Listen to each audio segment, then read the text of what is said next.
Hello friends, myself Varun Gupta, Axin Guru Mantra Consultancy Services. आज हम आपको aluminium और कॉपर को इंपोर्ट करने के लिए जो सर्टिफिकेशन की रिक्वायरमेंट होती है उसको कैसे इशू करना है, अप्लाई करना है, उसके बारे में आपको बताएंगे। सबसे पहले आपको वेबसाइट पर जाना है, जो वेबसाइट का नाम है www.imports.mines.gov.in। ये ministry of mines, government of India की वेबसाइट है। इसके थ्रू आपको एल्यूमिनियम चैप्टर 76, कॉपर चैप्टर 74 से सर्टिफिकेशन मिलेगा। तो आइए आज हम एल्यूमिनियम का सर्टिफिकेशन अप्लाई करते हैं। सबसे पहले आपको इस वेबसाइट पर आना है और आपके पास एक वेब पेज खुलेगा जिसके अंदर एल्यूमिनियम और कॉपर दो ऑप्शन दिखाई देंगे।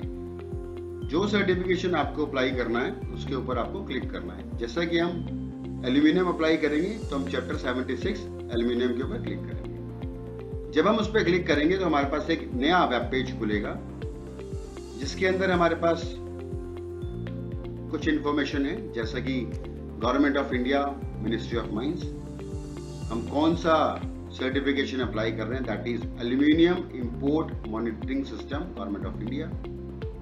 3 ऑप्शन नजर आ रहे हैं इसके ऊपर, IMS होम्स और इंपोर्टर लॉगिन। उसके नीचे आपके पास DGFT की गाइडलाइंस है, यहाँ पे आप क्लिक करेंगे तो आपको मिलेगा।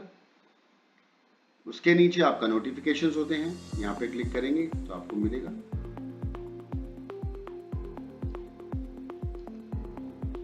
ये सर्टिफिकेट आपको 60 दिन से पहले, इंपोर्ट होने के 60 दिन से पहले आपको रजिस्टर करना पड़ता है और ये सर्टिफिकेट आपको 75 दिन तक वैलिड रखता है।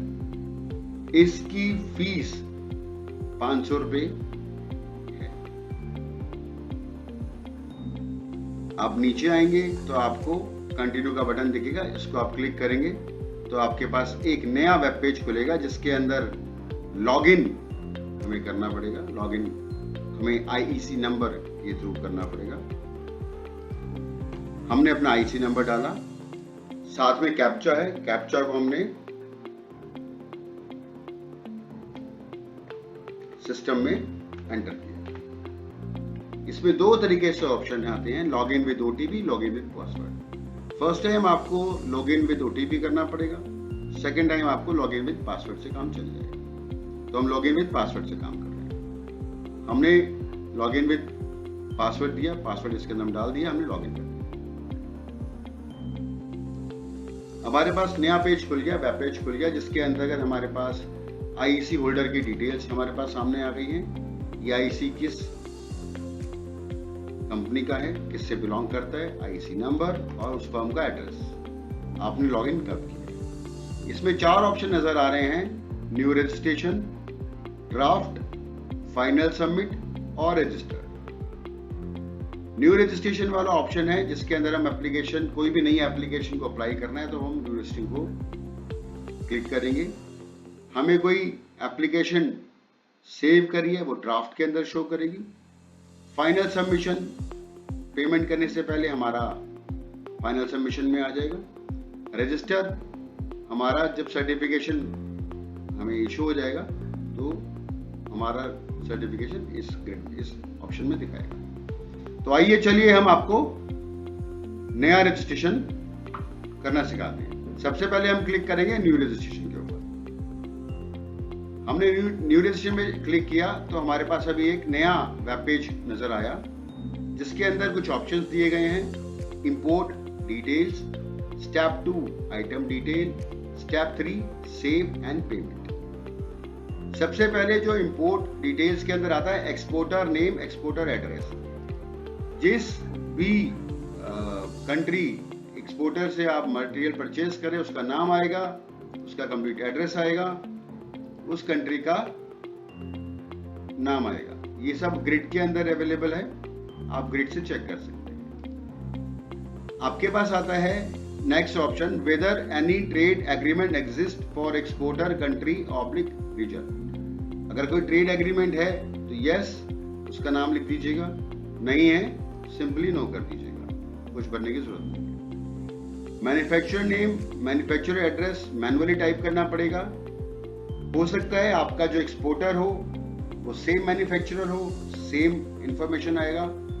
हो सकता है आपका एक्सपोर्टर अलग हो, मैन्युफैक्चरर अलग हो, तो दोनों की डिटेल आएंगी। मैन्युफैक्चरर कंट्री कौन सी है वो आप डालेंगे, कंट्री ऑफ ओरिजिन कौन सा है वो आएगा, पोर्ट ऑफ एक्सपोर्टेशन कौन सा है वो आएगा, पर्पस ऑफ इंपोर्ट कौन सा है, आप ट्रेडिंग करना चाहते हो, सेल्फ यूज करना चाहते हो या एक्सपोर्ट करना चाहते हो। इन तीन में ऑप्शन में से आपको एक ऑप्शन सिलेक्ट करना पड़ेगा। डेट ऑफ एक्सपोर्ट कब का है, डेट ऑफ इंपोर्ट कब का है, एक्सपेक्टेड पोर्ट ऑफ एंट्री यानी इंडिया में कौन से पोर्ट पर आपका मटेरियल लैंड करेगा, उसकी इंफॉर्मेशन ग्रिड के अंदर अवेलेबल है। यहां से आप ऑप्शन चूज करके एंटर कर सकते हैं। आप ये डिटेल फिलअप करने के बाद स्टेप 2 पे आएंगे। स्टेप 2 पे आपको HS कोड मिलेगा विद डिस्क्रिप्शन। आपके पास जो भी इंपोर्ट प्रोडक्ट आ रहा है वो एक HS कोड के थ्रू आता है। वो HS कोड आपको यहाँ पे फाइंड आउट करना है, कौन से चैप्टर का आपका HS कोड है उसको आपने सिलेक्ट करना है। सेट करने के बाद ऑटोमेटिकली यहाँ पे आ जाएगा। इसके अकॉर्डिंग आपको IS कोड आता है, वो आपको मेंशन करना है। अगर आपके पास IS कोड नहीं है तो अदर्स में डाल दीजिएगा। यहाँ पे कुछ डिस्क्रिप्शंस आपकी आती हैं IS कोड से रिलेटेड, वो आपको डाल दीजिएगा। आइटम जो आप मंगा रहे हो उसका डिस्क्रिप्शन यहाँ पे लिखना है। कुछ टेक्निकल डिटेल्स है तो यहाँ पे लिखनी है। कुछ स्पेशल आइटम्स हैं आपका तो उसकी इंफॉर्मेशन आपको इस ग्रिड के अंदर एंटर करनी है। एंड यूज वाले प्रोडक्ट कॉलम के अंदर आपको ये मेंशन करना है जो आप प्रोडक्ट मंगा रहे हो उसका एंड यूज क्या है। वो एरोस्पेस के लिए है, ऑटोमोबाइल के लिए, बिल्डिंग कंस्ट्रक्शन के लिए, कैपिटल गुड्स के लिए, कंज्यूमर ड्यूरेबल्स के लिए, डिफेंस के लिए, और किस इंडस्ट्री के लिए आप उसको मंगा रहे हो। अगर वो ग्रिड में आपका जो नाम है नहीं आता है तो इफ एनी में सिलेक्ट करेंगे। यहाँ पे आप मैनुअली अपना ऑप्शन टाइप करें। प्रोडक्ट कैटेगरी क्या है, आप क्या मंगा रहे हो, इसमें ग्रिड है।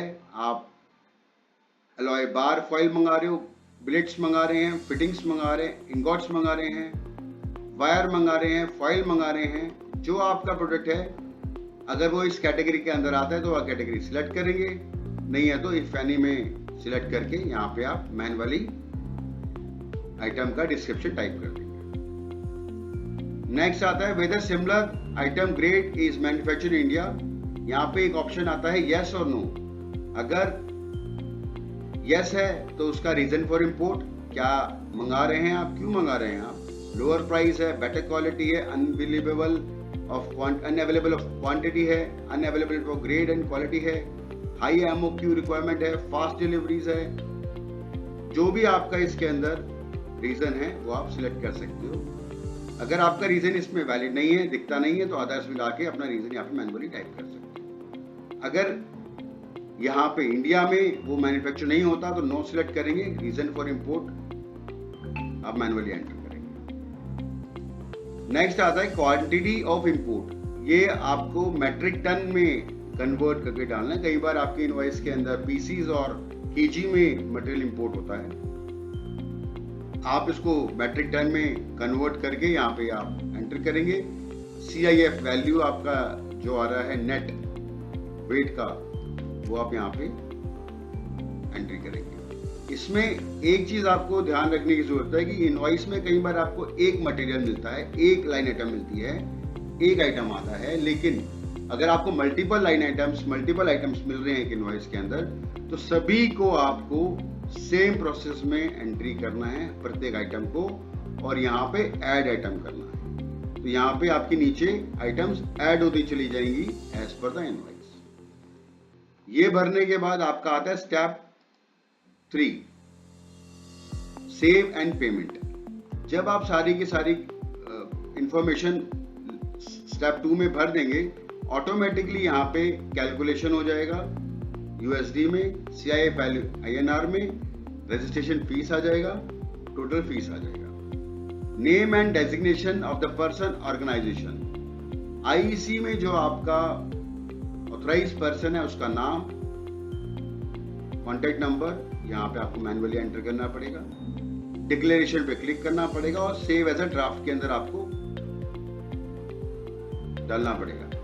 आप ड्राफ्ट में जाके चेक कर सकते हो, यहाँ पे आपकी इंफॉर्मेशन आ जाएगी, जो आपने इंफॉर्मेशन डाली है वो सही है या नहीं है। अगर वो इंफॉर्मेशन सही है तो आप यहाँ पे क्लिक करेंगे तो वो आपको सबमिशन पे लेके जाएगा, आपको यहाँ से पेमेंट मोड पे लेके जाएगा। पेमेंट मोड पे आपको पेमेंट करनी है, देन आपका सर्टिफिकेशन रजिस्टर्ड कॉलम में आ जाएगा। जितने भी सर्टिफिकेशन बने हैं वो आपको यहाँ पे शो हो जाएंगे, आप चेक कर सकते हो अपनी इंफॉर्मेशन क्या क्या आपने यहाँ पे फिलअप किया। यहां से आप इसको डाउनलोड कर सकते हैं, ओरिजिनल डॉक्यूमेंट डाउनलोड, आपका यहाँ पे सर्टिफिकेशन नंबर जनरेट हो। धन्यवाद।